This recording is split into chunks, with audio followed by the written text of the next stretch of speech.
The weekends, to be honest, are typically busier than the weekdays, but that's fine by me because it's all around this thing that I care so much about. Today was an overwhelming day, and I'm thinking to myself, this is Saturday. It's supposed to be the most relaxing day of the week, but it's the most busy one for me.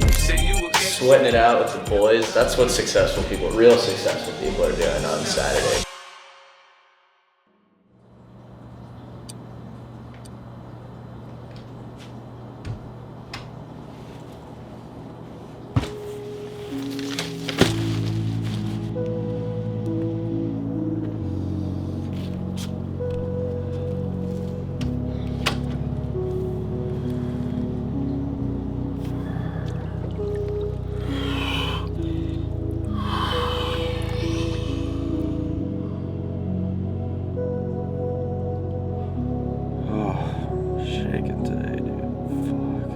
Saturday, and if you're new here, I'll have you know that this looks very similar to Sunday through Friday.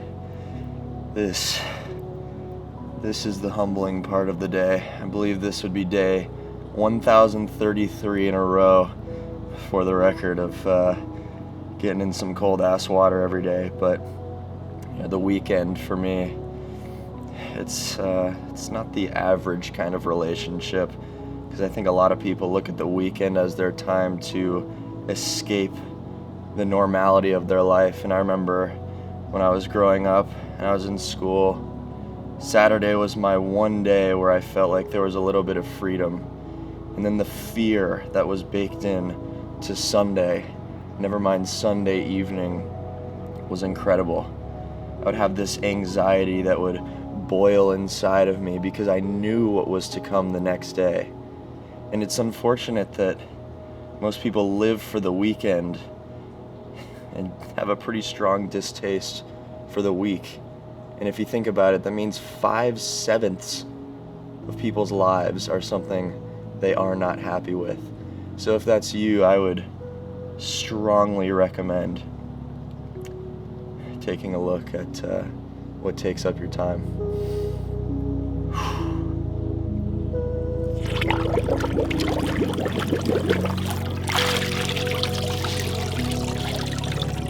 That is about as overwhelming as it gets right there. I wish I could transfer this feeling. If you haven't taken an ice bath before, never mind in the dead of morning when it's cold as a bitch, it might be worth trying. It might change your life a little bit.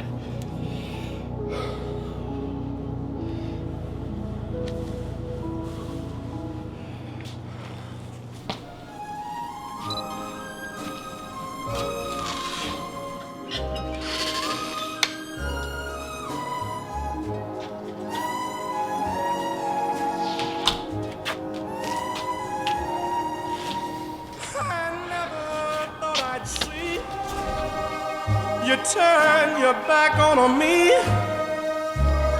and taste another kiss with such delight. It hurt me so inside. Oh Lord, I must have cried the tear of the year last night. And darling, when I heard that final crushing word, that someone else's arms would hold you tight, I wished that I was dead. Oh Lord, you know I shed the tear of the year last night.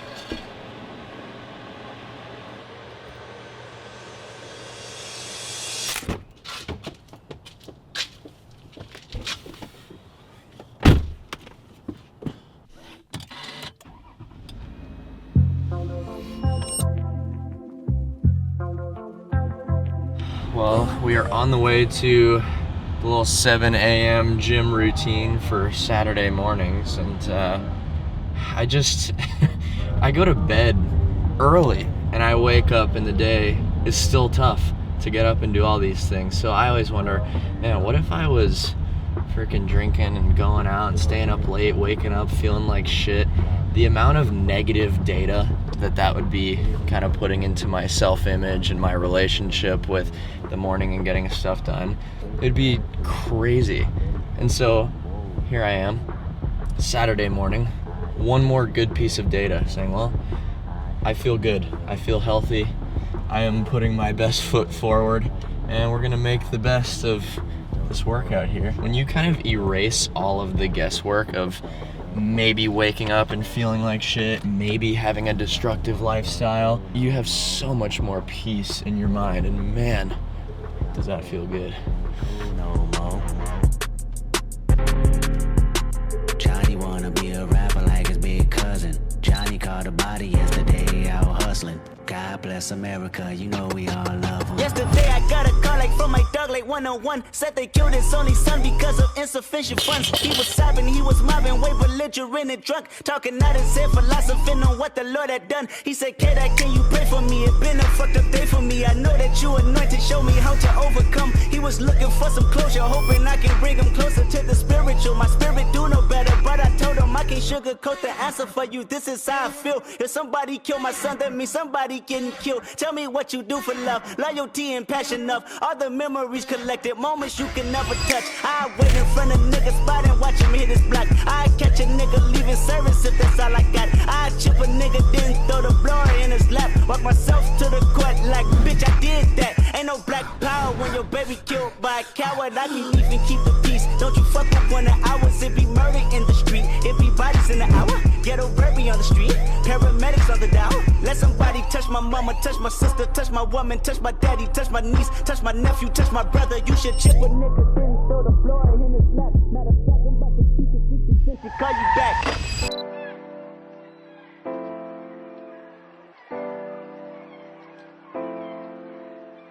Alright, well, I was supposed to have a follow-up conversation with somebody that applied to work with me on a mentorship basis, and a question that I get a lot when I'm having that first discovery chat with somebody is, how many people or how often do you have to turn someone away? And I have a pretty fun answer to it, which is luckily I never have to turn people away, because the nature of the process I take people through will turn away the right folks and engage the right folks as well. So I don't do the turning away, because once I've explained what fundamentally changing your thought process looks like, a lot of people will see their way out on their own. And so there was a no show up on the secondary call, because I could tell the tension. I could tell that this person was not ready to actually dive into that kind of process. You sit there and you think about the things that you're trying to overcome and the things that you wrestle with constantly, and whatever that battle looks like. Recognize that you have already tried all of the easy things. You know, when somebody gives you some advice and it's just the most simple thing ever, and you go, what the hell, do you think I'm stupid? Yeah, I've tried everything. We have all tried everything. You've watched the videos on how to fix yourself, but those are the easy things. Distracting from actually doing real work, that's easy. When it comes to saying yes to a process of difficulty, and again, fundamentally changing the way that you think and see the world, that is not an easy thing. People turn themselves away from that process, as do most people in this world. But if you happen to be the kind of person that says, yes, I want to embrace, really indulge in a hard time, you actually change. You know, Instagram videos make you feel like it's fun to do hard things, until you're standing there in front of the opportunity to do a hard thing, and then it's no longer fun. So again, you've done the easy stuff. How much do you want to dive into that process of doing the hard work, the real work?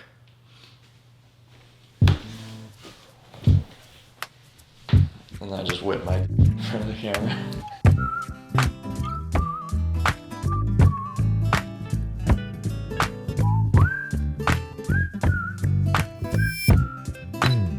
What's the Cat Metro slogan? Cat Metro, we bring the homeless home. My slogan though, helping very successful people become very fulfilled. Oh shit.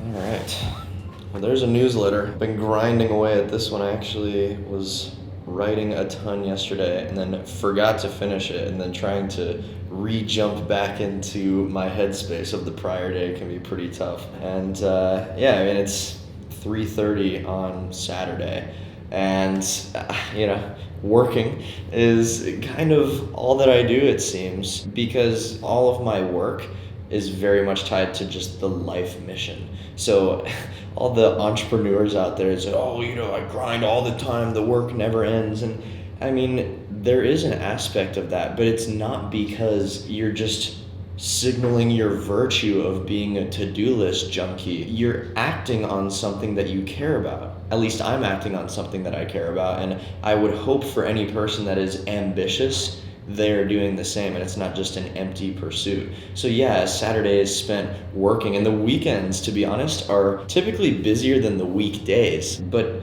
that's fine by me because it's all around this thing that I care so much about. So Saturday, we're typically filming for YouTube, coming up with all the ideas. I've got some editing to do, a bunch of writing.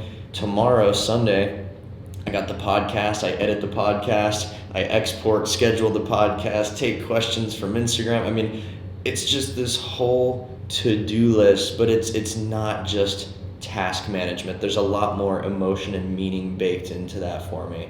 And yeah, I feel blessed to be able to work on the weekends, and that I care so much about something that I actually choose to do it. Because I'm sitting here going, okay, I have these ideas going through my mind. I kind of have the responsibility to write my newsletter, but with these ideas, what am I going to just not write them down? When the mission is so clear of, I want to change the world, I want to give people the ability to think critically for themselves, I want to be an example of something powerful. To do the work, it's not even a question. Just like to wake up in the morning and ice bath and go run, it's not even a question when the view of that purpose is so clear. I know you want, but why? You were simply with life. Does anyone have anything they want to say to the vlog this week? Today was an overwhelming day, and I'm thinking to myself, this is Saturday. It's supposed to be the most relaxing day of the week, but it's the most busy one for me. And you know what? That's what you got to do when you're trying to make the dream happen while getting out of the corporate 9-to-5 machine, and that's okay. Dude, you need a beer, bro. Is that blocker? Yeah, it's for blocking the EMF. So like, when I'm radiating internet technology, it's not cooking my balls. Oh my gosh. All right. Well, contrast? Yeah.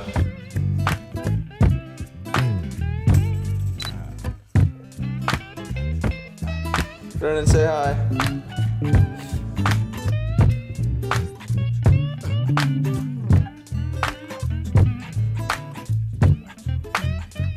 Not going out, Nate? Yeah, I'm going to the club right now. I mean, dude, honestly, sweating it out with the boys, that's what successful people, real successful people are doing on Saturday. If you think about it, the people you look up to in a real way, they are not out drinking all the time and screwing around and just destroying themselves. The people you truly want to embody, those are the people that give a shit about themselves. You see people, whipping the Lambo up to the club and just, dogging shorties or whatever. That's entertainment. You're entertained by goofballs, but when it comes to real people, you look at the folks that take care of themselves and actually feel something when they wake up on any given next day, you know that's what you resonate with. So I don't really see the point in just wasting time, waking up the next day, limping around because I'm sick to my stomach at the stupidity of the day before. You treat yourself well and you keep on stacking data of, I feel good about tomorrow. And then you start to appreciate this kind of thing a lot. And then you find the people that also appreciate that alongside, and then you have a good circle instead of just fools you're trying to impress. Did I cook? Yeah, couldn't have said it better myself. I feel cooked. It has been a long day, very tiring, but very rewarding too. And I think kind of the journey of trying to break away from the norms of how people spend their time and treat themselves, it can be so tough to break off of those things because, you know, we have habit built into it. We have so many people and kind of culture around doing these things that maybe I don't agree with and maybe you don't agree with either. And something I tell a lot of my clients to utilize is something I call productive arrogance. Arrogance is typically seen as a negative, but I think there's a small use case for this arrogance where if you're trying to resonate with something more quality, you can utilize a little bit of sharp personality and arrogance to maybe dismiss the stuff you're trying to get away from. So if you're around people that are drinking all the time, maybe you try to adopt a little bit of a I'm better than that. And it's not to say that you're better than other people, but maybe you are trying to resonate upward. You're trying to rise above that sort of thing. And so you can feel free to utilize that. Now, the awareness necessary to do this, it's a lot.